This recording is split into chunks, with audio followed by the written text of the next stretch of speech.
dans l'épître d'aujourd'hui et aussi dans la collecte. C'était quoi la collecte d'aujourd'hui? C'était Dieu Tout-Puissant fait que nous rejetions les œuvres des ténèbres. Fait nous rejeter les œuvres des ténèbres et nous revêtir des armes de lumière. Maintenant, en cette vie mortelle dans laquelle ton Fils Jésus-Christ est venu nous visiter en grande humilité, afin qu'au dernier jour, quand il reviendra dans la majesté de sa gloire, nous ressuscitions à la vie immortelle. Ça vient donc, la première partie, la collecte vient de l'épître. Faire rejeter les armes de ténèbres et nous revêtir des armes de lumière. Et la deuxième partie, la résurrection finale et la deuxième venue du Christ. Donc nous voilà au troisième dimanche de l'Avent. Alors saint Paul nous dit, la nuit est avancée. Dans l'épître aux Romains, la nuit est avancée. En fait, ici, en Europe, nous sommes dans l'hémisphère du Nord, et l'été est long, et l'hiver est court. Et pendant l'hiver, les nuits sont plus longues. Donc Noël correspond aussi au phénomène naturel de l'hémisphère nord. Donc la nuit est plus longue. Mais parfois, il y a des jours où on se réveille et il fait encore noir. Il fait encore nuit. Nous allons au travail, à l'école, et le soleil ne s'est toujours pas levé. Et puis, à peine nous sortons de l'école que, le soleil est déjà couché. En quelque sorte, on a l'impression de vivre dans une obscurité totale pendant cette période. Et ça avance comme ça, toujours plus noir, toujours plus nuit, plus noir, jusqu'à Noël, quelques jours avant Noël, 3 jours avant Noël. Et puis, la lumière va s'accroître petit à petit. Donc nous voilà dans cette nuit de l'hiver.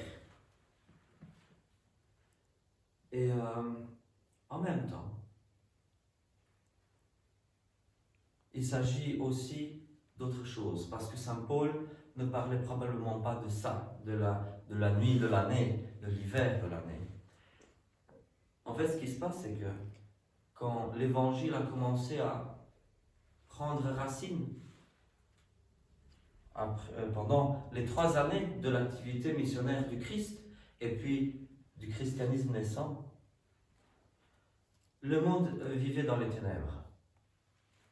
Dieu était venu dans ce monde, Dieu s'est fait humain, il est venu au milieu du monde, mais le monde vivait toujours dans les ténèbres. Et notre mission de chrétien, c'est d'apporter la lumière à ce monde. Mais il y a un problème, parce que nous sommes parfois aussi pleins de ténèbres, nous-mêmes. Et lorsque nous sommes pleins de ténèbres, comment allons-nous apporter la lumière à ce monde? Le christianisme naissant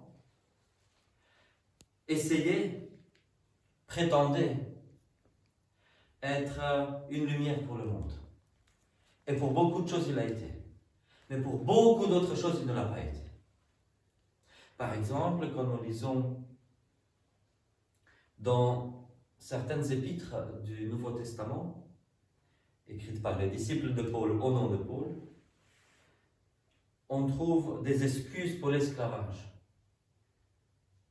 On trouve cela même dans les lettres de saint Ignace, donc qui est contemporain aux apôtres, dont j'ai parlé longuement d'autres fois. Même saint Ignace qui dit il faut garder l'esclavage, plus ou moins. Ce qu'il dit. Il faut garder l'esclavage, il ne faut pas toucher à ça. Parce que beaucoup de chrétiens du 1er siècle n'étaient pas plus éclairés que le reste du monde. Alors qu'est-ce qui se passe? En fait, ce qui se passe de nos jours, c'est que des gens qui nous entourent, qui sont païens dans leur comportement, dans leurs croyances, parfois, souvent, ont une vie plus morale que les chrétiens. Alors nous les chrétiens, qu'est-ce qui se passe? Notre christianisme devient non pertinent. Notre christianisme devient irrélevant, non pertinent. Et ce message-là de Saint Paul résonne toujours aujourd'hui. Il faut rejeter les armes des ténèbres et nous revêtir des armes de lumière. Aujourd'hui, peut-être, nous avons quelque chose à prendre du monde. Pour certaines choses morales. Quelque chose à prendre du monde.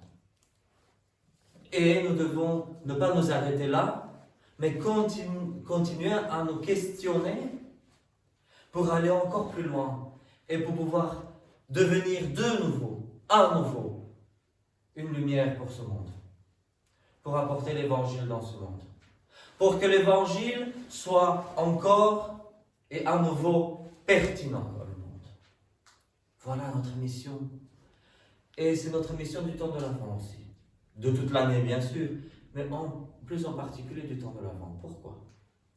Parce que le christianisme primitif, du premier siècle, le christianisme primitif, fêtait beaucoup de choses dans la nuit de Pâques. De la nuit de Pâques, on fêtait la sortie d'Égypte, la traversée de la mer Rouge, la résurrection du Christ, même son ascension, même la descente de l'Esprit Saint, même la deuxième venue du Christ. Ah oui, l'Église primitive fêtait dans la nuit de Pâques le retour du Christ. Parce que les premiers chrétiens croyaient que le Christ allait revenir la nuit de Pâques.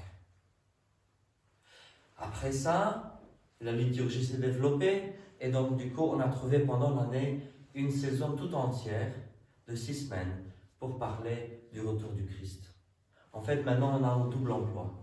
D'un côté, on se prépare au deuxième retour du Christ, et puis au fur et à mesure qu'on avance vers Noël, on se prépare à cette fête de Noël. Avant, comme je l'ai beaucoup dit, on se préparait à l'avènement de l'Épiphanie. Mais vu que maintenant le temps de l'Avent précède Noël et non plus l'Épiphanie, on se prépare à fêter Noël, toujours davantage. Sans oublier que même le 24 décembre, il y a du matériel liturgique qui nous parle encore de la deuxième venue du Christ. Et même quand la saison de l'Épiphanie se termine, le 6e dimanche de l'Épiphanie nous parle encore et encore du retour du Christ. Donc voilà, nous avons une saison, je dirais même pas de 6 semaines, une saison de 14 semaines si on veut bien, une saison de 14 semaines sur l'année pendant laquelle nous pouvons nous préparer au retour du Christ. Nous préparer le monde aussi au retour du Christ.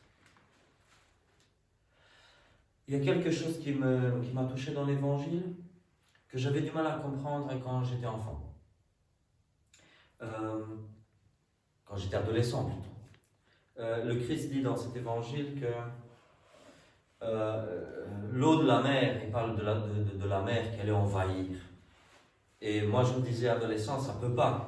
Puisque la mer, elle reste là où il est, il y a quelques vagues qui font quelques mètres, peut-être la marée haute, la marée basse, mais pas plus que ça. Et voilà que de nos jours, qu'est-ce qu'on voit? On voit même des îles qui ont été englouties par la mer. Parce que le niveau de la mer s'accroît, grandit le niveau de la mer. Et maintenant, on fait des digues plus hautes, comme en Ostende, comme on l'a vu, pour que la mer ne vienne pas inonder les terres, parce que le niveau de la mer augmente. Et voilà quand même une petite prophétie du Christ qui s'accomplit, même si les gens du 1er siècle ne savaient pas comment ça allait arriver. Donc on s'approche, les choses avancent vers l'autorisme. Mais ça ne veut pas dire que le Christ viendra dans 5 ans. Il pourra venir dans 2000 ans, dans 10 000 ans. C'est juste que petit à petit, les choses annoncées par le Christ s'accomplissent. Petit à petit. Donc, nous nous préparons au retour du Christ, nous devons préparer le monde au retour du Christ. Pas seulement nous-mêmes, mais le monde. Être préparé et puis préparer les autres. Annoncer l'évangile au monde entier. Voilà, une mission aussi que nous devons préparer pour le retour du Christ.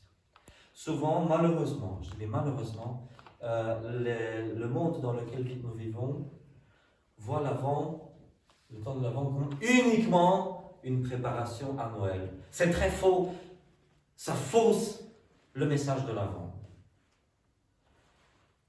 Qu'est-ce qu'on fait? Le temps de l'Avent est un parallèle au carême. C'est un temps aussi d'abstinence et de jeûne. Et qu'est-ce qu'on fait? on consomme davantage.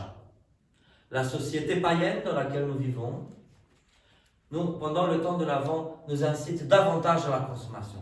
Faites des calendriers de l'Avent. Engouffrez-vous de chocolat tous les jours de l'Avent. Comme ça, vous préparez à Noël. Mangez, mangez, mangez. Préparez vos Noël. Et puis le 24 décembre arrive, et nous voilà comme des pingouins. On va dire, je ne saurais pas plus. Voilà. Un monde qui n'en peut plus de s'engouffrer. Un monde engouffré. Non. Le temps de l'Avent n'est pas ça.